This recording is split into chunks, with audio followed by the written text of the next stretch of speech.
तो good morning बच्चों, हमारे सीआईसी क्लास यूट्यूब चैनल में आपका बहुत बहुत स्वागत है। अब हम आपके लिए फिजिक्स में लेकर आए हैं वैद्युत परिपथ चैप्टर से सेल के विद्युत वाहक बल तथा टर्मिनल विभवांतर और आंतरिक प्रतिरोध में संबंध, यानी कि हमें वैद्युत वाहक बल, टर्मिनल विभवांतर और आंतरिक प्रतिरोध में संबंध ज्ञात करना है। देखो, हम इसके लिए क्या कर लेते हैं, मान लेते हैं एक परिपथ बना लेते हैं। हम क्या बनाते हैं, इसके लिए एक परिपथ बना लेते हैं। मान लेते हैं ये क्या है, हमारे पास एक सेल है जिसका आंतरिक प्रतिरोध क्या है, स्मॉल आर है। अब इसको क्या करते हैं, सेल या आंतरिक प्रतिरोध को हम इस तरह बॉक्स में इसको बंद कर देते हैं। अगर ये इस तरह बॉक्स में बंद है तो इसका मतलब ये जो इसके संगत प्रतिरोध लगा हुआ वो क्या है, उसका आंतरिक प्रतिरोध है। यह इसको क्या करता है, शो करता है। अब मान लेते हैं ये बैटरी है, और बैटरी यानी कि सेल लगा दिया हमने जिसका विद्युत वाहक बल ई है। इससे धारा क्या बह रही है, आई धारा प्रवाहित हो रही है। अब क्या करते हैं, इसमें आंतरिक प्रतिरोध इसका हमने आर ले लिया। मान लेते हैं इसके कोई भी प्रतिरोध आर ले लेते हैं। प्रतिरोध आर को एक कुंजी के साथ एमीटर, आमीटर क्या कर देते हैं, इसके श्रेणी क्रम में जोड़ दिया जाता है। क्या कर देते हैं, ये ए क्या होता है, एमीटर को दर्शाता है, बी जो होता है वोल्टमीटर को दर्शाता है। तो क्या करते हैं हम इसमें, यानी कि एक कुंजी के साथ, एक कुंजी के साथ श्रेणी क्रम में एक प्रतिरोध तथा एक एमीटर जोड़ दिया जाता है। क्या कर दिया जाता है, जोड़ दिया जाता है। तथा सेल की प्लेटों के बीच एक वोल्टेज वोल्टमीटर भी लगा दिया जाता है जिससे कि हम वोल्टेज नाप सकें। एमीटर क्या होता है, धारा को नापता है। वोल्टमीटर विभव को नापता है। वोल्टमीटर हमेशा समांतर क्रम में जोड़ा जाता है और एमीटर हमेशा श्रेणी क्रम में जोड़ा जाता है। ये भी याद रख लेना, कभी कभी एक नंबर में क्वेश्चन आ जाता है कि वोल्टमीटर हमेशा काय में जोड़ा जाता है, समांतर क्रम में, और एमीटर जो होता है वो श्रेणी क्रम में जोड़ा जाता है। ठीक है नहीं। अब हमने इसको लिख भी दिया, देखो यहाँ पे, माना किसी सेल का वैद्युत वाहक बल ई तथा आंतरिक प्रतिरोध आर है। इस सेल को एक कुंजी के कमा एक प्रतिरोध आर तथा एक एमीटर ए के साथ श्रेणी क्रम में जोड़ देते हैं। क्या करते हैं, हम इसको श्रेणी क्रम में जोड़ देते हैं तथा सेल की प्लेटों के बीच वोल्टमीटर वी लगा देते हैं। क्या लगा देते हैं, सेल की प्लेटों के बीच एक वोल्टमीटर वी लगा देते हैं जिससे कि इसका विभव नापा जा सके। और एमीटर इसलिए लगाया जाता है ताकि इसके हम धारा नाप सकें। ठीक है नहीं। अब क्या करते हैं हम, सबसे पहले मान लेते हैं कि जब कुंजी के को बंद कर देते हैं, जब कुंजी के को बंद कर देते हैं तो क्या होता है, यानी कि कुंजी के का मतलब, देखो ये दो कुंजी क्या होती है, इस तरह की होती है। इसको भी हम बताने की कोशिश बताते हैं आप लोगों को। ये इस तरह का क्या होता है, एक प्लास्टिक का बॉक्स होता है। ठीक है, ये इस तरह का। जब प्रयोगशाला में मिलते हैं, आप लोग प्रैक्टिकल करोगे तो उसमें कुंजी मिलेगी आप लोगों को। ये यहाँ पे क्या होता है, तांबे के दो प्लेट लगी होती हैं, ये इस तरह की दो क्या होती है, तांबे की प्लेट होती है। एक तांबे की क्या होती है, इस तरह की एक की होती है जो इसको इनमें बीच में बांट दी जाती है। जब इसमें बीच में बांट दी जाती है तो क्या होती है, वो दोनों एक दूसरे को संपर्क में आ जाती है जिससे कि परिपथ क्या हो जाता है, बंद हो जाता है, यानी कि परिपथ चालू हो जाता है। अब इसको हम जब निकाल देंगे तो परिपथ क्या होगा, खुला हुआ रहेगा। उस समय क्या होगा, परिपथ खुला हुआ होगा जब उसमें से की निकाल दी जाती है। अब जब इसमें कुंजी क्या है, ये की निकली हुई है, यानी कि कुंजी क्या है, परिपथ क्या खुले परिपथ में है। कहने मतलब हमारा ये है कि कुंजी क्या है, इसमें से हमने लगाई नहीं है, यानी कि कुंजी इसमें लगी हुई नहीं है। जब कुंजी लगी हुई नहीं है तो सेल में जो है इस प्रतिरोध में कोई भी धारा प्रवाहित नहीं होगी, क्योंकि इसमें आगे की ओर परिपथ क्या होगा, कट जाएगा। जब आगे की ओर परिपथ कट जाएगा तो इसमें कोई भी धारा प्रवाहित नहीं होगी। जब सेल में जो धारा प्रवाहित नहीं होगी, जो सेल का विद्युत वाहक बल है वो ही उसके विभव के बराबर होगा। यानी कि कहने मतलब विभव जो है, इस परिपथ का विभव जो है वो क्या होगा, सेल के विद्युत वाहक बल के बराबर होगा। कब, जब इस प्रतिरोध में कोई भी धारा प्रवाहित नहीं हो रही है। जब क्या है, कुंजी खुले परिपथ में है, यानी कि कुंजी क्या है, निकली हुई है, यानी कि इस कुंजी का मतलब ये निकली हुई है और इसका संपर्क इससे नहीं हो रहा है। तो इस समय इसमें कोई भी धारा नहीं बहेगी। जब धारा नहीं बहेगी तो इसके बीच जो विभवांतर है वो क्या होगा, सेल के विद्युत वाहक बल के बराबर होगा। अब क्या करते हैं, हम उस कुंजी को इसमें सटा देते हैं। सटाने का मतलब इसको हम इसमें बाढ़ देते हैं या लगा देते हैं। तो क्या होगा, इसमें जब लगा देंगे हम तो इस प्रतिरोध में धारा प्रवाहित होने लगेगी। मान लेते हैं इस सेल से धारा आई प्रवाहित हो रही है, तो इसमें धारा आई प्रवाहित होने लगेगी। जब सेल में धारा प्रवाहित सेल से धारा प्रवाहित होने लगेगी प्रतिरोध में, मान लेते प्रतिरोध में धारा कितनी प्रवाहित हो रही है, आर, तथा इसका पाठ्यांक हम क्या कर लेते हैं, पढ़ लेते हैं। किसका पाठ्यांक पढ़ लेते हैं हम, आमीटर का। आमीटर का पाठ्यांक पढ़ लेते हैं। अब क्या करते हैं हम, जब आमीटर का पाठ्यांक कुछ भी होगा, अब मान लेते हैं माना परिपथ में, मान लेते हैं माना परिपथ में आई एम्पियर की धारा टी समय में प्रवाहित हो रही है। जब टी समय में प्रवाहित हो रही है, तब सेल द्वारा पूरे परिपथ में व्यय ऊर्जा कितनी हो जाएगी, यानी कि जब सेल द्वारा, जब इस परिपथ में धारा प्रवाहित हो रही है, किसमें, प्रतिरोध में जब धारा प्रवाहित हो रही है, तो इस सेल से क्या होगी, इसमें ऊर्जा व्यय होगी। जब हम इस सेल से इस प्रतिरोध में धारा प्रवाहित करेंगे, तो क्या होगा, इस सेल में कार्य किया, इस सेल से कार्य किया जाएगा, या इस सेल से ऊर्जा खर्च होगी, नहीं होगी। यानी कि जब इस प्रतिरोध में धारा प्रवाहित हो रही है, किससे, इस सेल से, जब इस सेल से इस प्रतिरोध में धारा प्रवाहित हो रही है, तो इस सेल के द्वारा क्या होगा, कार्य किया जाएगा, या इस सेल से ऊर्जा खर्च होगी। मान लेते हैं वो जो ऊर्जा खर्च हो रही है वो क्या है, W है। तो W बराबर कितना हो जाएगा हमारे पास, E इंटू क्यू। कौन से सूत्र से आएंगे हम, देखो ये विद्युत वाहक बल बराबर कितना होता है, W बटा क्यू, ये हो जाएगा। तो यानी कि सेल द्वारा ये क्या आएगी हमारे पास, सेल द्वारा क्या गया कार्य आएगा, ये सेल द्वारा किया गया कार्य या खर्च हुई ऊर्जा, किससे, सेल द्वारा खर्च हुई ऊर्जा या सेल द्वारा किया गया कार्य। हम जानते हैं जब इसमें धारा आई प्रवाहित हो रही है कितने समय में, टी समय में, तो क्यू बराबर कितना हो जाएगा, आई इंटू टी। तो डब्ल्यू बराबर कितना हो जाएगा, ई इंटू आई इंटू टी। इसको समीकरण 1 ले लेंगे, इतना आ जाएगा। अब क्या करते हैं हम अब देखो इसमें हम एक तो सेल में क्या होगी, सेल में जो दो प्रकार से कार्य किया जाता है, सेल से जो होता है दो प्रकार से, एक क्या होगा, एक तो जो इसमें परिपथ है, यानी कि सेल, मान लेते हैं हमने उस दिन आप लोगों को रिमोट का सेल बताया था, क्या बताया था हम लोगों ने आपको, रिमोट का सेल है ये, मान लेते हैं इसको हम दिखाते हैं आप लोगों को। देखो अब एक क्या होगा, एक अब मान लेते हैं यही हमारे पास ये सेल है, हमारे पास ये यहाँ पे क्या कर लिया हमने, सटा लिया, ये क्या है, सेल है। यहाँ पे इसका आंतरिक प्रतिरोध ये हो जाएगा, या होता तो इसी के अंदर ही है, हमने इसको नीचे सटा लिया है, ठीक। अब ये सेल है। अब एक इस सेल से दो प्रकार से कार्य होगा, कैसे होगा देखो, एक तो इस सेल से इस परिपथ में आवेश को ले जाने में कार्य किया जाएगा, किसको, इस परिपथ में, यानी कि इस प्रतिरोध में आवेश को ले जाने में कार्य किया जाएगा। तो वो कौन सा कार्य हो जाएगा, यानी कि वो होगा हमारे पास बाह्य कार्य। कौन सा होगा, यानी कि परिपथ जो लगा हुआ, जैसा हमारे पास ये जो रिमोट है, इस रिमोट में हमने सेल लगा रखे हैं। अब सेल जो लगा रखे हैं, इस रिमोट का जो सर्किट है, यानी कि इसकी जो हमारे पास प्लेट है, जो इसके अंदर सर्किट बना हुआ, एक तो इस सेल से जो होगा उस सर्किट में आवेश को ले जाने में कार्य किया जाएगा, जो हमारे पास इसमें सर्किट है, यानी कि ये वाला जो सर्किट है, इस सेल से यहाँ तक आवेश को ले जाने में, यानी कि प्रतिरोध तक लाने में आवेश को कार्य करने में व्यय हो जाएगा।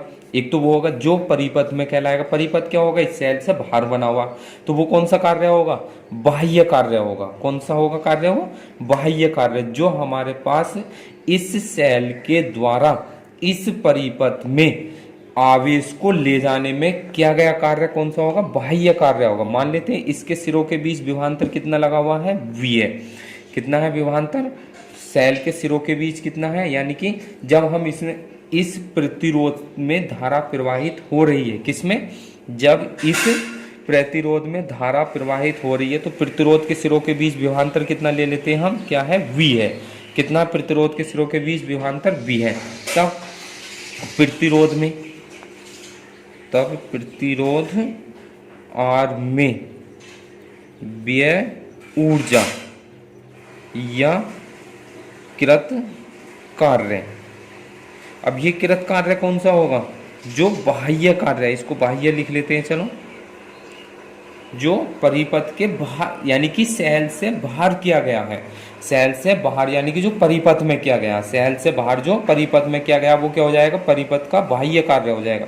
अब कार्य के लिए हम सूत्र जानते हैं, V बराबर कितना होता है, W/Q। तो W बराबर कितना हो जाएगा, V इंटू क्यू हो जाएगा। अब Q के स्थान पर कितना रख लेंगे, I इंटू टी।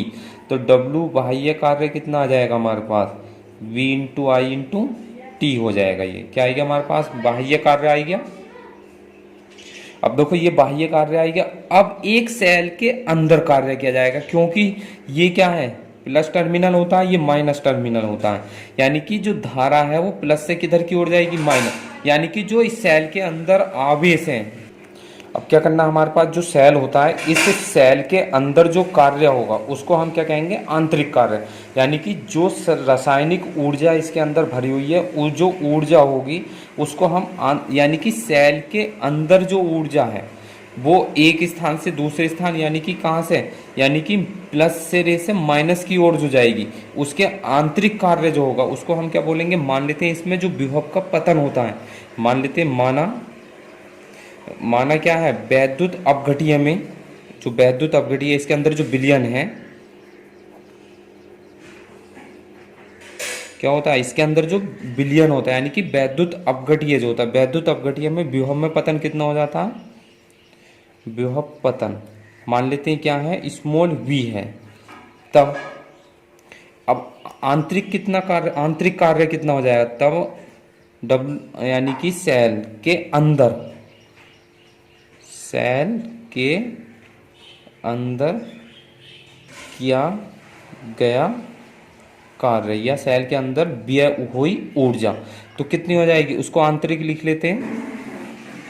तो आंतरिक कार्य कितना हो जाएगा हमारे पास, कौन सा सूत्र लगाएंगे, यही वाला लगाया जाएगा। तो कितना हो जाएगा, V के स्थान पे कितना हो जाएगा, विभव पतन इंटू कितना हो जाएगा, Q।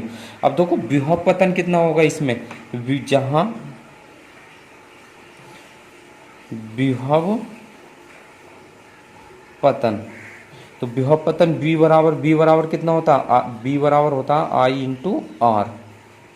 अब विभव पतन के लिए V के स्थान पे तो स्मॉल v आ जाएगा, I धारा कितनी बह रही है सेल में, I, और प्रतिरोध कितना है इसका, सेल का यहाँ पे क्या आएगा, विभव पतन में प्रतिरोध आएगा स्मॉल r। तो यहाँ पे लगा देंगे। अब Q के स्थान पे कितना हो जाएगा, I इंटू टी। तो W आंतरिक कार्य कितना हो जाएगा हमारे पास, V के स्थान पे हो जाएगा I इंटू, V के स्थान पे हो जाएगा हमारे पास I इंटू आर, Q के स्थान पर I इंटू टी। तो W आंतरिक कार्य कितना हो जाएगा, ये हो जाएगा I square R into T. ये क्या आएगा हमारे पास, आंतरिक कार्य आएगा। अब इस सेल द्वारा कुल कार्य कितना हो जाएगा, यानी कि जो सेल हमारे पास, सेल द्वारा कुल किया गया कार्य कितना हो जाएगा, सेल द्वारा किया गया कार्य W बराबर, यानी कि आंतरिक और बाह्य कार्य हो जाएगा। ठीक, अब इनको जोड़ लेते हैं। आंतरिक कार्य कितना हो गया, I square R into T, ठीक, और बाह्य कार्य कितना है हमारे पास, E इंटू आई टी। कितना हो गया हमारे पास, E, ये आया था हमारे पास बाह्य कार्य, ये है V I इंटू टी। अब देखो इसमें से क्या कॉमन आ जाएगा हमारे पास, एक तो आ जाएगा I इंटू टी कॉमन आ जाएगा, कितना आ जाएगा, I इंटू टी कॉमन ले लें यहाँ से, या चलो आगे ही करते हैं इसको हम। देखो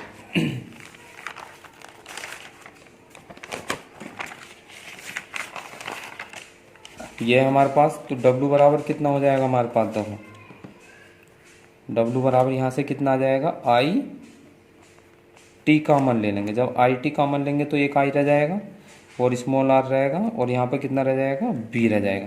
अब ये जो कार्य है ये कुल किस कार्य के बराबर हो जाएगा, यानी कि सेल द्वारा ये हमारा क्या कुल किया गया कार्य, अब सेल के कुल कार्य के बराबर हो जाए। सेल द्वारा जो किया गया कार्य, इसके स्थान पर कितना रख देंगे हम, E इंटू आई इंटू टी बराबर कितना हो गया, I into T, I R plus के V, आई टी से आई टी कट जाएगा, तो E बराबर कितना हो जाएगा, ये हो जाएगा V प्लस के I इंटू आर। ये क्या आएगा हमारे पास, विद्युत वाहक बल, टर्मिनल विभवांतर और आंतरिक प्रतिरोध में संबंध है ये, या इसको हम इतना भी लिख देते हैं, V बराबर कितना हो जाएगा, E माइनस के I इंटू आर, या इसको इस तरह भी लिख देते हैं। तो ये क्या आएगा हमारे पास, यानी कि टर्मिनल विभवांतर या आंतरिक विद्युत वाहक बल, ये हो गया इसका आंतरिक प्रतिरोध, तीनों में संबंध आ गया। अब देखो इसमें धारा के मान में निकालना होता है हमें, क्या निकालना होता है हमें, परिपथ में धारा का मान, परिपथ में धारा का मान निकालना होता है।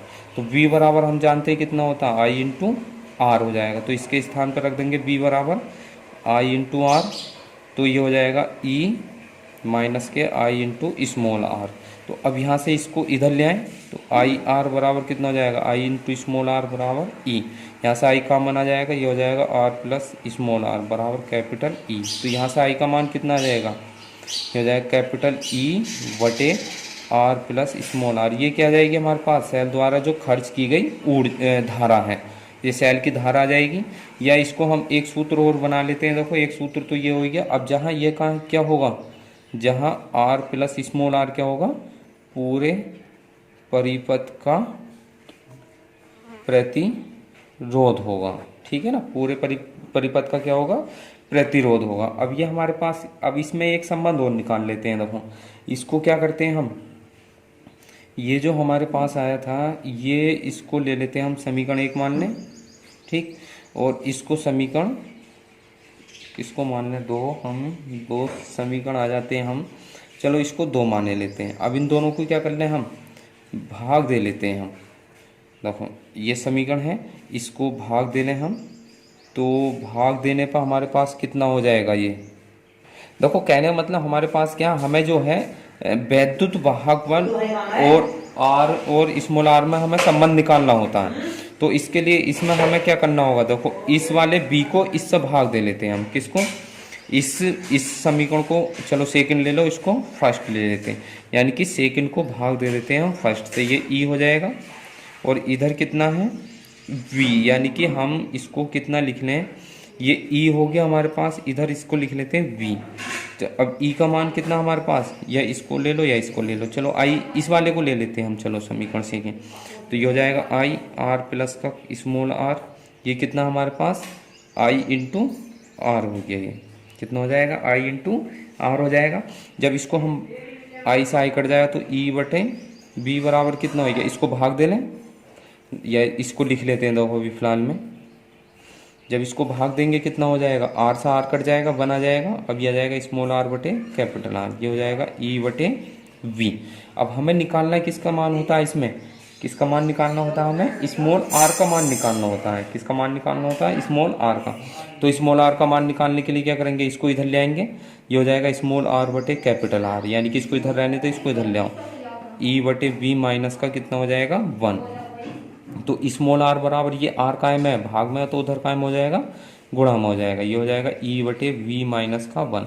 एक सूत्र इसका ये बन जाएगा, यानी कि इससे जो है कई सूत्र आते हैं। एक देखो ये सूत्र आ गया, एक ये आ गया, ठीक, एक सूत्र ये बना हमारे पास, एक सूत्र इसका ये बन गया, ठीक है। ये इसमें ये किसके लिए आ गया, आंतरिक प्रतिरोध का मान ज्ञात करने के लिए। किसका मान निकालने के लिए, आंतरिक प्रतिरोध का मान ज्ञात करने के लिए। इस प्रकार हमने क्या है, हमने इसमें इस वीडियो में हमने आंतरिक प्रतिरोध और विद्युत वाहक बल और टर्मिनल विभवांतर में संबंध ज्ञात किया। और यह यूपी बोर्ड में कम से कम 3 अंक में आता है, हर साल आने वाला क्वेश्चन है, इसलिए हमने ये वीडियो आपके लिए लेकर आए। और हम उम्मीद करते हैं कि ये वीडियो आपको बहुत पसंद आई होगी। अगर वीडियो पसंद आई हो तो लाइक कीजिए। अब जो नेक्स्ट वीडियो हम लेकर आएंगे, आपको लेकर आएंगे वो किरचॉफ के नियम। अब किरचॉफ के नियम जो होते हैं यूपी बोर्ड में लगभग हर साल आने वाले क्वेश्चन होते हैं, इसलिए हमारी नेक्स्ट वीडियो को मिस मत कीजिएगा, वरना कम से कम 5 नंबर के अंक आप मिस कर सकते हैं।